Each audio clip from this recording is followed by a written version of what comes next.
হলো ব্লক যেটাকে বলি আমরা কংক্রিট, এটা ইন্টারন্যাশনালি অ্যাকসেপ্টেড একটা জিনিস। ব্রিক্স এটা হচ্ছে ওল্ডেস্ট একটা অ্যাকসেপ্টেড জিনিস।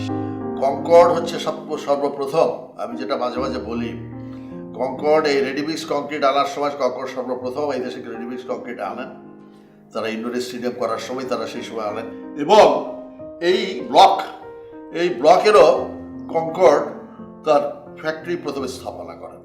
সেইখানে প্রথম যখন এই স্থাপনা তৈরি করা হয়, সেই স্থাপনার পুরো জিনিসটা, পুরো যে তার বইটা বা তার যে উপস্থাপনাটা প্রায় 20 পৃষ্ঠা 22 পৃষ্ঠার মতো উপস্থাপনা ছিল এই ইয়ার উপরে, সেটা আমাকে লিখতে দেওয়া হয়েছে।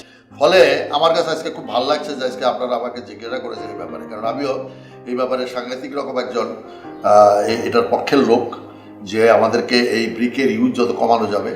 ব্লক তৈরি করার ব্যাপারে কনকর্ড তারা পথিকৃত, এতে কোনো সন্দেহ নাই। বর্তমানে অনেক কোম্পানি করে। ব্লকের ইউজ দুনিয়ার সব জায়গায় আছে, এখানেও হওয়া উচিত। এবং সবসময় ইট যদি লাগে, যেটুকু লাগে, গভর্নমেন্ট ইদানিংকালে একটা সার্কুলার দিয়েছে যে 5 বছরের মধ্যে এটাকে কমপ্লিটলি উঠে যাবে, সেখানে আমি কথাবার্তা বলেছি। ফলে ইট থাকতে হবে, বাট অন্য ফরম্যাটে থাকবে। বাট এভাবে যেখানে সেখানে পোড়ায়, গ্রামে গঞ্জে এখানে পলিমাটিকে নষ্ট করে এটা খুঁজতে দেওয়ার সব কোনো সময় ঠিক না। এই রিইনফোর্স কংক্রিটের যে সমস্ত ইটের ব্যবহার আপনারা দেখছেন, আমরা দেখি, সব কিন্তু ফলস। এই ইটের পরিবর্তে এটার ব্যবহার সাংঘাতিক রকম ইউজফুল। অনেক সময় আমরা বলি যে এক্সটেরিয়ার ওয়ালগুলোতে যেখানে বৃষ্টির পানি ঝাপটা আসে, সেখানেও ব্লক ইউজ করা যাবে। ইউজ করার কতগুলো টেকনিক আছে, সেই টেকনিক ফলো করে ইউজ করতে হবে এবং আমাদের সেই কথাগুলো শুনতে হবে। ব্রিক যখন আমরা ইউজ করি, আনলেস এটা মেশিন মেড ব্রিক যদি না হয়, যেখানে এলোপাথারে একটা বাটার থেকে আসে, ইটের সাইজগুলোর কোনো স্ট্যান্ডার্ড থাকে না। আমরা যদিও বলি যে 4 3/4, 9.5 and 2 3/4 হচ্ছে থিকনেস, এটার কারেক্ট সাইজ। ব্লকে একেবারে মিনিমাম প্লাস্টার করে এটা করা সম্ভব।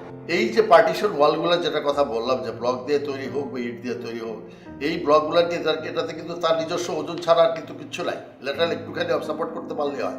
বলে এটা অত হাই স্টেক দরকারও হয় না। এই ব্লকগুলা দুনিয়ার সব জায়গায় ইউজ হয়, এটা করা হচ্ছে। অর্থাৎ যে কোনো বিল্ডিংয়ের পার্টিশন ওয়াল বা এক্সটেরিয়র ওয়াল, অল যেগুলো নন স্ট্রাকচার ওয়াল যেটাকে আমরা বলি, মানে স্ট্রাকচার লোড সে ক্যারি করতেছে না, বরঞ্চ স্ল্যাব বা বিমের উপরে বা কলামের উপরে তার নিজস্ব এটা ট্রান্সফার হচ্ছে। একটা যদি 10 তলা বিল্ডিং হয়, সব তাদের এক্সেপ্ট দ্য গ্রাউন্ড ফ্লোর। এখন ব্লকের ওজনও কম একটুখানি, হোয়াট এভার ইট ইজ, কতটুকু কম that is not very important, ওজনটাও কম। ফলে যে কোনো কাজে ইউজ করা যায়। অনেক সময় বলে কি, অনেক সময় মিস্ত্রিরা বলেছে, তারা নাম যে বলে যে স্যার বলে ওয়ালের মধ্যে বল ক্র্যাক করে যায়, এটা খেয়াল করতে হবে। দরজার কাছে, দরজার যেখানে দরজার হিন্সটা থাকে, দরজা দেখছেন যে আপনারা যে কোনো ওয়ালের মধ্যে দেখছেন, একটা দরজা যদি খুব জোরে যদি খোলা বাড়া করে, বেশি দিন করে ক্র্যাক দেখা যায়।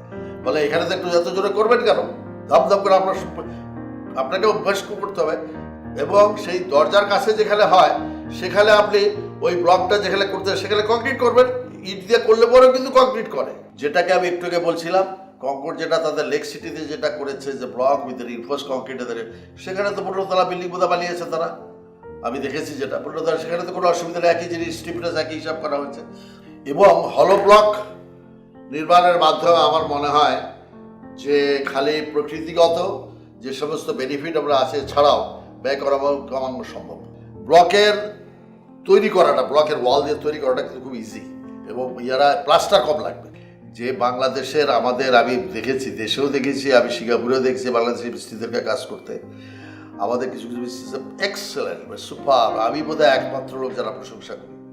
বিল্ডিংয়ে হলো ব্লক করলে পরে তার পুরো ওজন বিল্ডিংয়ের অলমোস্ট প্রায় 20% কমায় ফেলা যায় ডেড লোডটাকে।